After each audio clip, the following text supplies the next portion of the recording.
Həyatım, de görüm bu günə nə hazırlayacaqsan? Acından da ölürəm. Öz hazırladığım saçkalardan konfet hazırlayacağım. Saçkadan konfet. İlk olaraq konfetimizin xəmirini hazırlayırıq. 2 stəkan unu qaba əlavə edirik. 1 çay qaşığı qədər qabartma tozu əlavə edirik. 1 dolu çay qaşığı duz əlavə edirik. 5 qara qaşığı da duru yağ əlavə edirik. Azlığı qədər də soya əlavə edib ələ yapışmayan xəmir yoğuracağıq. Hazırladığımız saçkaları 3 yerə bölürük.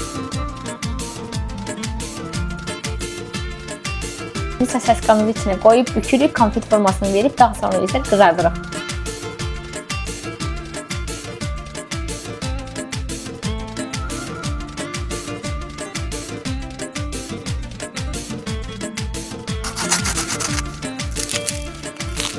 Xırçıltı, bombastik konfetlərimiz hazırdır. Bismillah eləyək də adına baxaq.